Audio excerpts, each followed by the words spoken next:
Olá, todas as pessoas que têm veículos automotores, ao se envolverem em acidente de trânsito, logo se lembram de acionar o seguro por danos pessoais causados pelo mesmo. Mas que seguro é esse? O que ele cobre e como fazer para acioná-lo em caso de acidente? É o que você vai ficar sabendo no programa OAB na TV de hoje, que começa em instantes, depois do intervalo. Até já!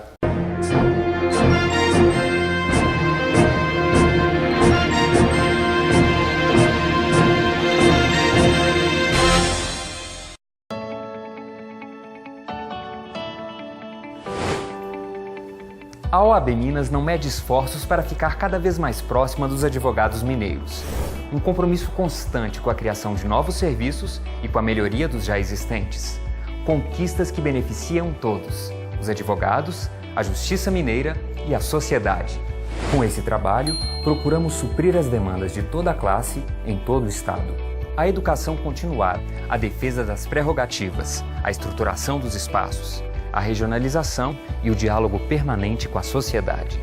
Para incentivar a educação continuada, a OAB Minas ampliou a oferta de videoaulas em várias áreas do direito, além de oferecer curso de pós-graduação à distância, aliando alta qualidade a um baixo custo. Com o objetivo de atualizar os advogados em relação às novas tecnologias, a OAB passou a promover cursos de qualificação para o processo judicial eletrônico em todo o Estado.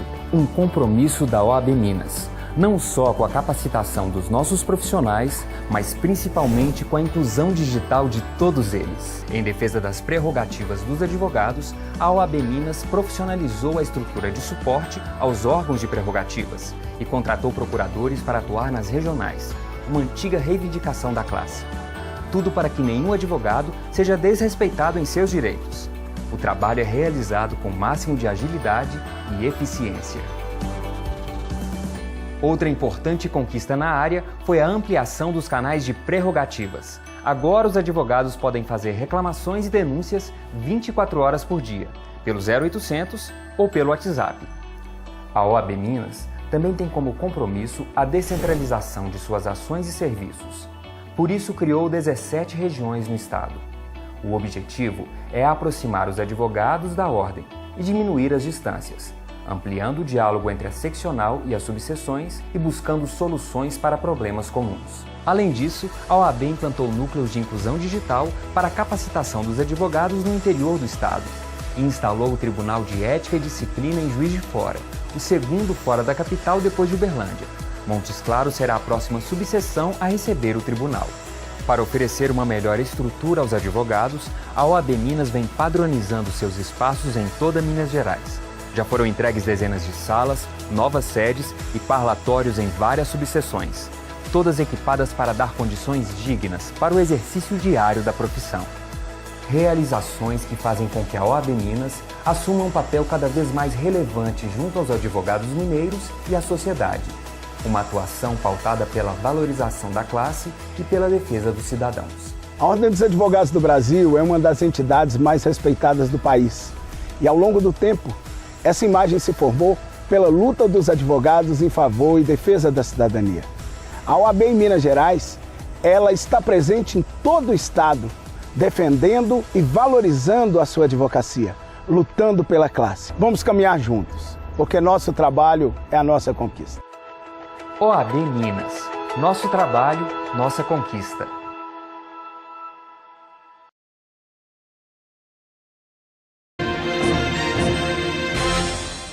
Olá, sejam bem-vindos a mais um programa OAB na TV e desta vez, nesse primeiro bloco, nós estamos recebendo mais uma convidada aqui da nossa 123ª subseção, doutora Thaisa Nascimento, que já esteve aqui conosco uma vez, está de volta hoje para mais um tema. Aliás, eu queria aproveitar esse início de programa para agradecer a todos os advogados que têm participado conosco aqui do nosso programa OAB na TV. Nós estamos completando um ano e ainda temos aí vários temas para fazer aqui, para esclarecer, para conversar, para debater aqui no nosso programa. Portanto, sejam muito bem-vindos e as nossas boas-vindas hoje é a doutora Thaisa, que volta mais uma vez aqui ao nosso programa. Seja bem-vinda. Obrigada, Carlos, pela segunda oportunidade. Estamos aí para novos esclarecimentos. Olha, é comum aos motoristas, aos condutores de veículos, eles lembram muito de fazer o pagamento da documentação todo início de ano, o IPVA, etc, etc. Mas existe e a gente às vezes faz seguro para não usar, mas se precisar, ele está lá. Nesse caso aqui, que é o nosso tema de hoje, nós vamos falar sobre o DPVAT. Então, o nosso tema de hoje é um pouco direcionado assim para os condutores de veículos automotores. Doutora Thaisa, explique inicialmente para a gente o que é o DPVAT. Então, o seguro DPVAT é comum, muito comum, muitas pessoas já conhecem, sabem do que se trata. Ele visa indenizar aquelas pessoas que foram sujeitas a um acidente de veículo automotor, tanto condutor, passageiro ou pedestre, eles pleiteiam essa indenização. É comum, inclusive esse seguro ele é pago anualmente junto com o IPVA, com o licenciamento do veículo, a gente paga junto. Tem uma cota lá separada só para seguro DPVAT. Ele é pago anualmente, como já disse, porém, eu verifico na prática, no dia a dia forense, que algumas pessoas desconhecem a razão daquela cota ser paga, qual a finalidade daquela cota. E ele é justamente para indenizar as pessoas que venham a sofrer acidentes de veículo automotor na via terrestre, seja como motorista, condutor, passageiro ou pedestre. Tem direito sim a essa indenização do seguro DPVAT. É uma lei federal da década de 70, salvo engano, 1970, não lembro o ano exato, e está vigente até hoje e disponível a toda a população nacional. Eu até disse aqui, até adiantei um pouquinho aqui, quando as pessoas vão fazer o pagamento da documentação no início, eles pensam somente numa coisa, a senhora confirmou isso para mim aí agora. Eles pensam somente em transitar sem ser parado aí pelas autoridades policiais que vão impedir, vão multar, vão apreender o veículo, etc, etc. Mas tem em toda aquela documentação ali algo que é muito interessante as pessoas ficarem atentas a isso, porque você acha que nunca vai precisar, até o momento que precisa. Outra coisa muito interessante que a senhora falou aí, não só para o motorista, mas também para os passageiros e para as pessoas que, por um acaso, vier a ser atingida. Isso é muito interessante. Quem pode, num caso de acidente, solicitar o pagamento desse seguro DPVAT? Então, o seguro DPVAT, como já disse, ele é disponível para todas as pessoas em âmbito nacional, seja condutor, passageiro ou pedestre. Há um entendimento administrativo com a seguradora líder, que nós vamos falar, que é quem administra o seguro DPVAT no nosso país, que a pessoa que estiver conduzindo o veículo, moto ou carro, estiver com a documentação, com a parcela do seguro DPVAT irregular, não estiver paga, não recebe a indenização. Seja falecimento, invalidez ou despesas médicas, não vai receber. Existe esse entendimento atual via seguradora líder, e repito, se isso na via administrativa. Porém, é comum, na via judicial, a gente ingressa e pede essa indenização. E ainda assim, existe um entendimento do tribunal, do Superior Tribunal de Justiça, que concede sim essa indenização, ainda que o seguro DPVAT não esteja quitado na data do acidente. Lembrando que isso não significa que não vamos cumprir a nossa função de pagar anualmente, mas existe um entendimento do tribunal que, ainda que não esteja pago, a pessoa sim merece. Por quê? Porque o seguro DPVAT ele tem um caráter contributivo, coletivo e social. É uma indenização mesmo em razão de acidentes de trânsito, né? Então, quem necessita tem sim o direito de pleitear, independente da situação que está regularizado ou não. Lembrando que, só repetindo, a seguradora líder ela vai indeferir administrativamente quando o documento não estiver em dia, quando a cota não estiver paga. Porém, judicialmente a gente consegue alguns resultados nesse sentido. O juiz concede sim a indenização para essa pessoa. Deixa eu só fazer um resumo dessa sua fala. Digamos que o cidadão, o motorista, está transitando com o seu veículo ali e comete um acidente. Ele sai ferido, uma terceira pessoa é atingida também. Se os documentos estiverem em dia, ou seja, o IPVA,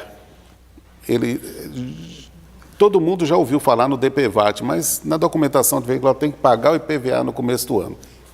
Se tiver em dia, a seguradora atende à solicitação de quem possa interessar para indenizar aquelas pessoas que foram acometidas. Caso a documentação esteja irregular, não esteja em dia, ainda assim a seguradora entende que não deve pagar, mas o Supremo Tribunal já existe.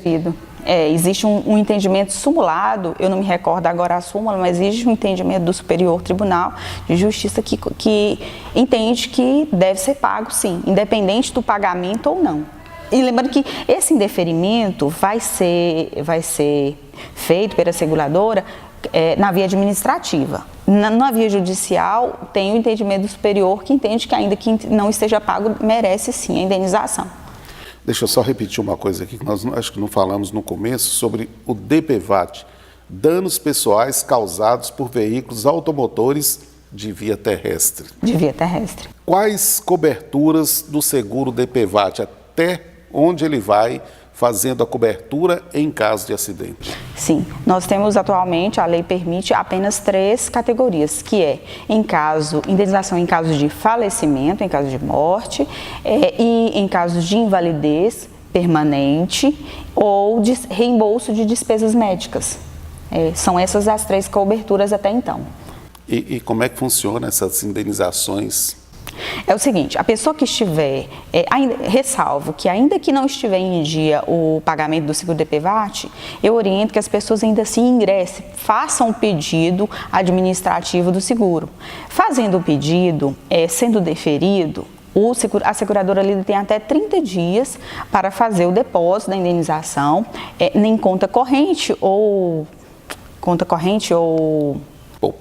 poupança, né? Em conta corrente ou poupança do beneficiário ou dos dependentes, né? Dependentes, eu digo no caso do falecimento, que se faleceu, quem vai receber são ou os filhos, ou a esposa, o esposo da vítima. Existe até uma questão aí. Hoje nós já temos aí a união estável. É preciso, nesse caso, provar uma convivência. Sim, quem é filho não, né, que já está lá documentado e tal. Quem é casado temos a certidão de casamento para comprovar a união marital. Agora, quem não é casado, vive em união estável, é necessário fazer primeiro uma prova dessa união estável. Geralmente a gente faz um pedidozinho judicial para que o juiz conceda aquele reconhecimento daquela união para depois essa pessoa ingressar com o pedido do seguro DPVAT. Essa união estável já tem que ter uns 5 anos, né, para ser judicialmente conferido. Às vezes até menos, desde que seja público e notório, que a população, que a comunidade, a sociedade reconheça aquele casal como marido e mulher, já configura-se união estável. Doutora Thaisa, tem mais uma meia dúzia de perguntas para fazer para a senhora, mas eu vou chamar um pequeno intervalo e logo depois nós voltamos. E o nosso tema de hoje no OAB na TV continua sendo seguro DPVAT. Até já.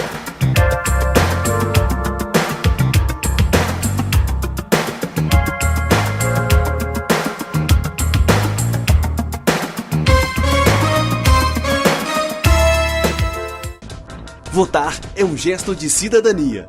Fiscalizar também. Baixe agora o aplicativo da OAB Minas Voto Legal. Com o aplicativo, você denuncia possíveis crimes ou irregularidades cometidos por partidos ou candidatos nas eleições.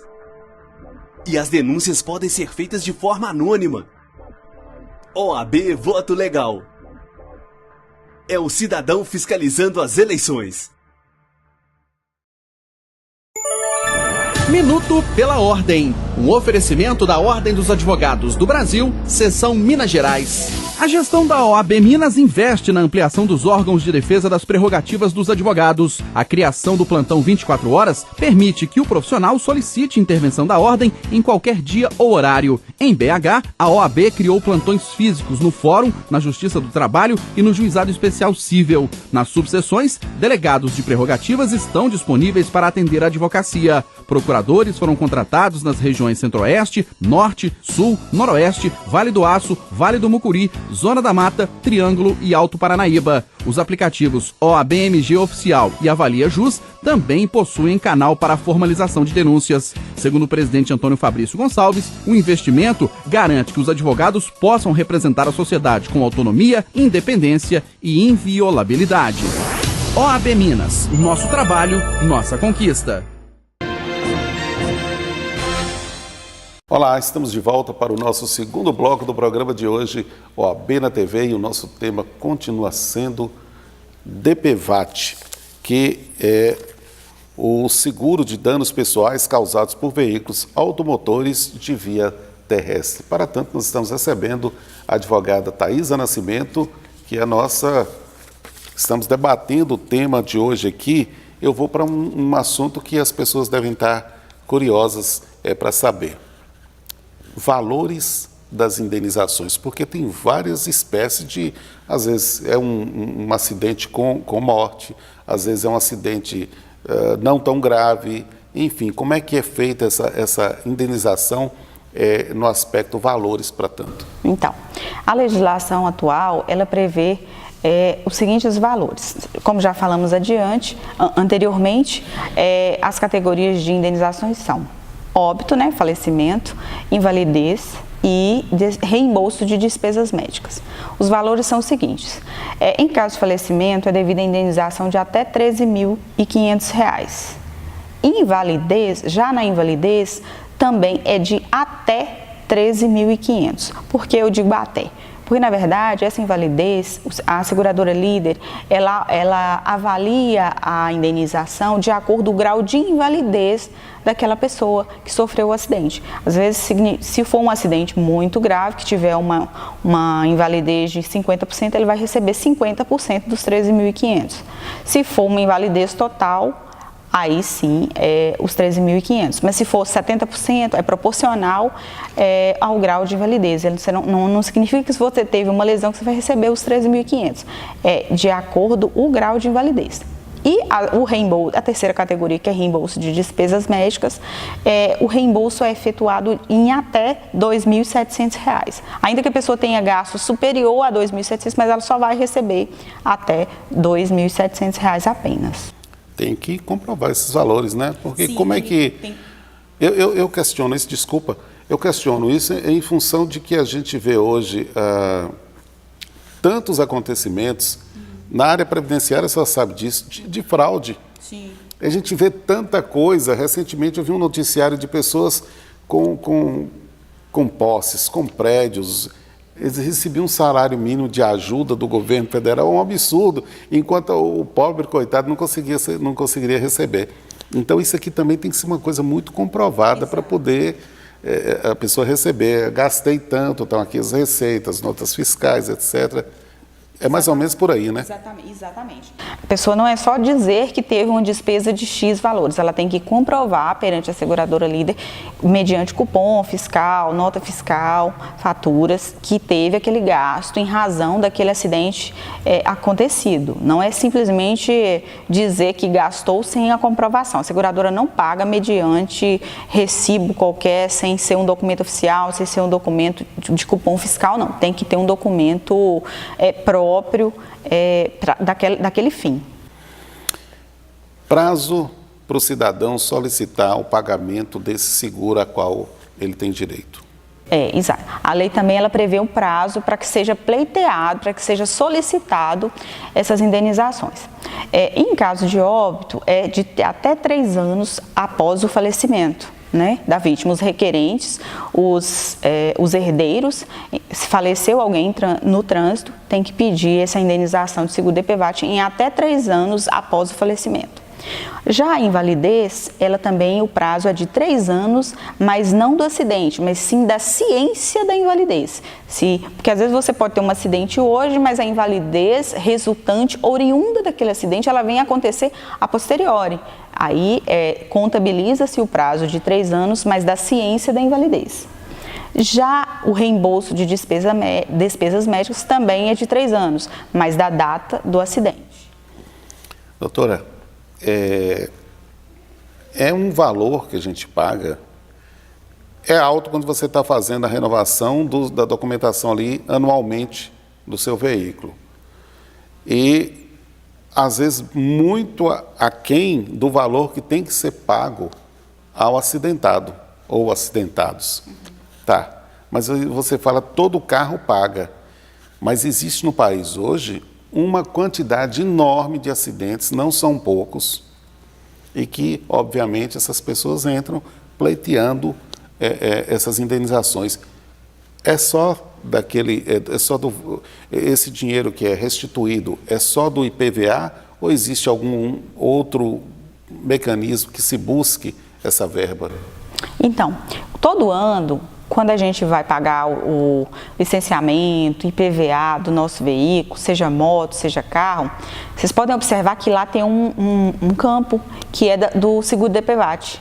A gente paga junto com aquela cartelinha que a gente recebe, essa cota que é do seguro DPVAT.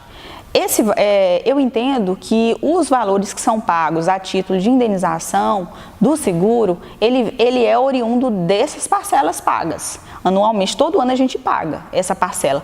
Varia um pouco, eu não me recordo dos valores agora, varia um pouco a taxa, a cota do seguro DPVAT para carro e para moto, ela tem uma diferenciação. Para carro, ela é um valor mais em conta, salvo engano, não sei se é R$70, salvo engano.